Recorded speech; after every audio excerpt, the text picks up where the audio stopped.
Hey, how's it going?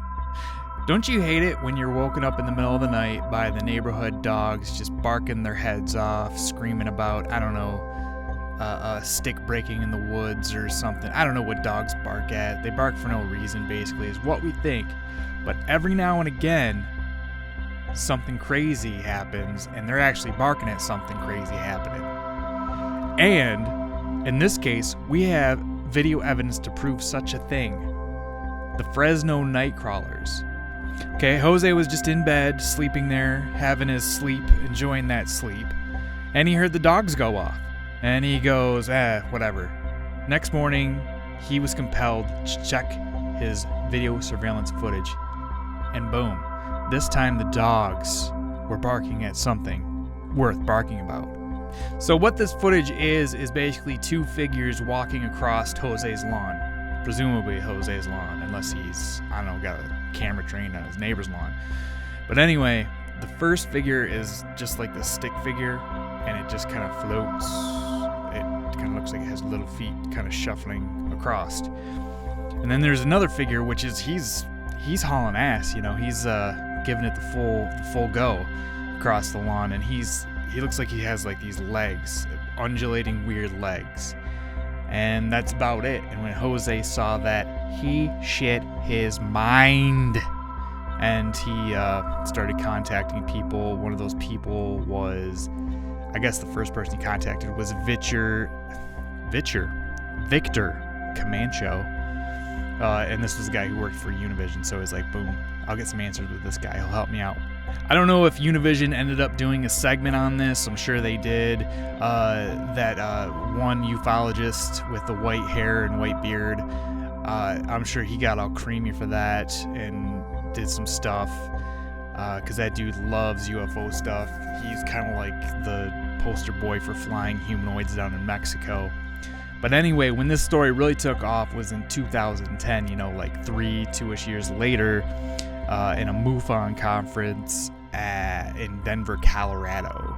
And this was also when I first heard about it through Mysterious Universe, which is, you know, my favorite podcast, my only podcast really that I check out faithfully. And, you know, I had to see this footage, and when I saw the footage, I was like, this is really cool, and that's what I'm talking about today, because I kind of remembered that this footage is worth talking about. And then fast forward to the whole Sci-Fi Channel's Fact or Faked, you know, which, you know, they kind of do what I do and a lot of people do, is kind of look at the footage and just put out ideas of what you think it is and blah, blah, blah. They actually, you know, have the financing and time to try to recreate this shit. But apparently they couldn't do it convincingly. And, okay, whatever, that's fine. But let's go ahead and wrap this video up, and I will say what I think it is. My assumptions is what it is. I think it's something on a line. Okay, think of those, you know, Halloween time, the ghosts with the ball heads and the Kleenex ghost, right? But on a larger scale, and maybe with, like, you know, like a bed sheet or something.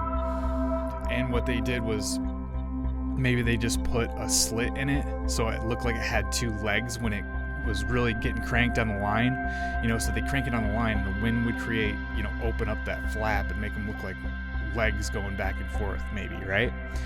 And then the first figure that doesn't really have that going on, it's not moving nearly as fast as the second figure, so maybe they were like slowly cranking it in, so like the bottom part of the cloth would only kind of jiggle, like give that shuffling effect.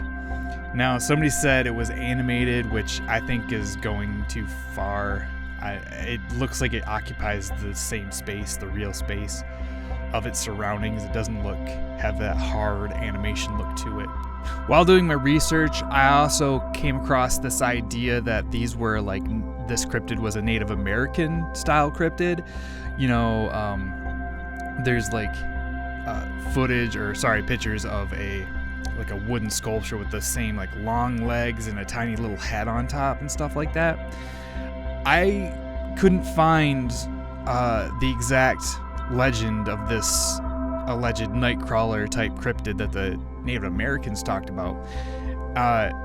if anything, the little backstory behind it was about like respect and they were here before us. It just sounds like the Sasquatch myth, really, the whole Sasquatch narrative with the native people. So it almost sounds like these are just sculptures that are somewhere in America. People don't even really know where they are exactly. I mean, it's one of those internet things. It's like nobody can give a straight answer, you know. So I don't know how much of this Native American cryptid stuff really holds water. I mean, if anybody knows, put it in the comment box and, you know, let us all know. Then let's fast forward to 2011. We have, again, a very similar cryptid sighting in Yosemite, California, still in California. And this is like better footage, and I also think it's animated, probably. If it's not animated, then my only guess would be people on stilts, because that's definitely what it looks like. It looks like people on stilts, all covered up in some type of fabric, kind of strategically, you know, tied up around, you know, to make it look like here's the knees, you know, here's the head. Like, I don't know anything about walking on stilts, but I'm sure like being encumbered by some cloth is not too big of a deal, especially the people that are really good at it. But that's my guess if it's real footage of real people and not an animation.